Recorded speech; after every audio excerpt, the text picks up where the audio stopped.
Hi అండి, అందరికి good morning. అలా ఎర్లీగా లెగుద్దాం అనుకున్నాను, అనుకోకుండా 6 అయిపోయింది అనమాట టైము. వెళ్ళి నేను ఫోన్ చూస్తూనే లెగుస్తానండి, కానీ ఈ 10 days నుంచి ఫోన్ చూడకుండా నా రొటీన్ పనులైతే చేస్తున్నాను. చాలా ఫాస్ట్ గా అయిపోయినట్టు అనిపిస్తుంది అనమాట. నాకు ఫోన్ చూసినప్పుడైతే టైం అంతా చాలా వేస్ట్ అయిపోయి ఆఫ్టర్నూన్ అయిపోయేది నాకు వర్క్ చేసుకోవడానికి. ఎప్పుడైతే నేను ఫోన్ యూజెస్ తగ్గించానో అప్పటి నుంచి నాకు టైం చాలా సేవ్ అయిందని నేను అనుకుంటున్నాను. కానీ ఇప్పుడు 6 అయింది, 6కి లెగిసాను. నేను లెగంగానే నా బెడ్ నేను సదురుకొని కర్టెన్స్ ఓపెన్ చేసుకుంటానండి. అప్పుడు మనకి సూర్యుడు అనేది ఇంట్లోకి పడుద్ది కదా, అందుకని. ఇంకా నేను లేసేసరికి అందరూ చక్కగా బయట ఊడిసేసి ముగ్గులు వేసేసారు. అందుకని ఫస్ట్ నేను బయట కారిడాల్ అయితే చిమ్ముతున్నాను. ఈరోజు మా పని అమ్మాయి రాలేదన్నమాట. ఆ వర్క్ కూడా నా మీదే పడుతుంది ఈ మధ్య. ఎందుకని పని అమ్మాయి సరిగ్గా రావట్లేదండి. వీళ్ళేంటంటే నైట్ వచ్చేసి ఇట్లా ఏడిసేస్తారనమాట చెప్పులు. ఉదయం ఊడిసేటప్పుడే నీట్ గా ఆ షూ అది ర్యాక్ లో పెట్టేసుకుంటాను. నేను అవన్నీ నీట్ గా సదిరి చక్కగా నీట్ గా లాస్ట్ వరకు చిమ్ముకుంటానండి. నేను ఈ ఫోన్ వాడడం తగ్గించిన తర్వాత నాకు మొత్తం కూడా 2 hours లేదా 2.5 hours లోనే నాకు వర్క్ అంతా కంప్లీట్ అయిపోతుంది అనమాట.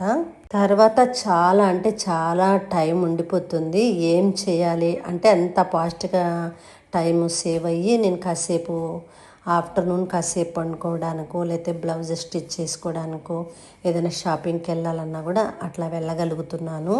ఇంతకుముందు ఎక్కడికైనా వెళ్ళాలన్నా వెళ్ళలేకపోయేది అనమాట. ఇప్పుడు ఇల్లు కూడా చిమ్మేస్తున్నాను నీట్గా. నాకు మొత్తం డబుల్ బెడ్రూమ్ అనమాట మాది. మీరు అసలు లెగవగానే ఫోన్ యూజ్ చేస్తున్నారా లేకపోతే వర్క్ స్టార్ట్ చేస్తున్నారో నాకు కామెంట్ చేయండి. మీరు కూడా ఒక్కసారి ఫోన్ యూజెస్ పక్కన పెట్టేసి మీరు కనుక వర్క్ చేస్తూ ఒక్కసారి ట్రై చేయండి. ట్రై చేస్తే ఎలా ఉందో నాకు షేర్ చేయండి. నాకైతే చాలా మనస్సు ప్రశాంతంగా అనిపిస్తుంది నాకు. ఇప్పుడు ఇల్లంతా చిమ్మేసాను. చిమ్మేసిన తర్వాత మొత్తం ఒకసారి తడిగుడ్డ వేస్తున్నాను అనమాట. మొత్తం బయట ఇంట్లో మొత్తం తడిగుడ్డ వేసేసాను. ఎందుకంటే మేము ముగ్గులు వేసుకోము కదా, అందుకని తడిగుడ్డ వేస్తున్నాను. ఈ మధ్య డైలీ వీడియోస్ పోస్ట్ చేద్దాం అనుకుంటున్నాను కానీ అసలు నాకు కుదరట్లేదండి. అందుకనే నేను అసలు డైలీ పోస్ట్ చేయలేకపోతాను. ఇంకా నుంచి పోస్ట్ చేద్దాం అనుకుంటున్నాను. చూడండి, అంట్లు చాలా పడినాయి అనమాట. ఇవి గిన్నెలు పాత్రలు ఇవన్నీ నీట్గా నేను అసలు షింకులో వాష్ చేయను అనమాట. అన్నీ కూడా నేను బయటే వాష్ చేసుకుంటాను. ఎందుకంటే షింకులు వాష్ చేస్తే షింకులో ఆ చెత్త అంతా ఉండిపోయి ఎప్పటికప్పుడు షింకు నేను బాగు చేసుకోవాల్సి వస్తుంది. మరి మీకు ఎలా ఉందో నాకు కామెంట్ చేయండి. బయట కడుక్కుంటే కొద్దిగా ప్రశాంతంగా కూర్చొని నీట్గా కడుక్కున్నట్టు నాకు కనిపిస్తుంది అనమాట. అందుకని చక్కగా కడిగి ఆ వేస్ట్ అంతా ఒక జల్లెల్లోకి వేసేసుకున్న తర్వాత అది తీసేసి నీట్గా కవర్లో పెట్టాను. ఇలా కడిగేసుకున్నాను చాలా నీట్గా. ఆ తోముకున్న ఆ సోపు కూడా నీట్గా కడిగి బౌర్లు ఇచ్చా. ఇప్పుడు నేనైతే స్నానం చేసి వచ్చేసాను అనమాట.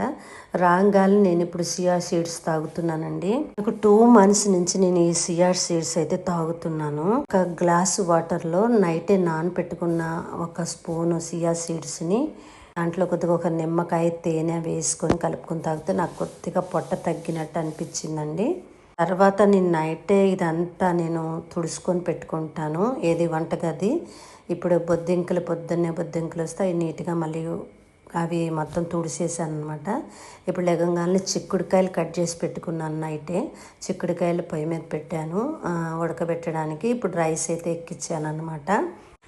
ఈరోజే చిక్కుడుకాయ టమాటా కర్రీ చేస్తున్నానండి. తర్వాత అందరికీ ఇప్పుడు రెడీగా ఉన్నారన్నమాట. టిఫిన్లు వేస్తున్నాను. నేను సియా సీడ్స్ తాగిన తర్వాత 1 గంట వరకు ఏమీ తినను అన్నమాట. ఇప్పుడు 1 గంట అయ్యింది. అందరికీ వేసి ఇచ్చేసాను టిఫిను. అవి నేను వీడియో తీయడానికి వీడియో లెంత్ పెద్దదైపోతుందని చూపించలేకపోయాను. నీట్గా దోశలు వేసేసాను. నేనేం చేశానంటే నిన్నే నేను మీది టమాటాను పచ్చిమిరకాయలు పచ్చడి చేశాను ఈ దోశల్లోకి. మేము ఎక్కువగా టమాటా పచ్చిమిరకాయలు పచ్చడి ఎక్కువగా తింటామండి. మీరేం తింటారో కామెంట్ చేయండి. ఇప్పుడైతే నాకు మొత్తం ఎంత అవుతుందని టైము 8:30 అవుతుంది. నేను దోశలు వేసుకొని వాళ్ళు తిన్నారు. నేను ఇప్పుడు తినేస్తున్నాను అనమాట. టమాటా పచ్చడి చాలా టేస్ట్గా ఉంటుంది ఇలా తింటే. తర్వాత తిన్న ఎమ్మటే నాకు ఒక కప్పు టీ పడాలన్నమాట. టీ పెట్టుకుంటున్నాను. నా డైలీ రొటీన్ అయితే ఇలా అవుతుందండి. ఇప్పుడు నాకు మొత్తం 9 అయింది. 9 కల్లా నేను ఫోన్ ఆపేయడం వల్ల ఇంతవరకు చేసుకోగలిగాను. మీ డైలీ రొటీన్ ఏంటో నాకు కామెంట్ చేయండి. వీడియో నచ్చితే లైక్ చేయండి. Bye bye.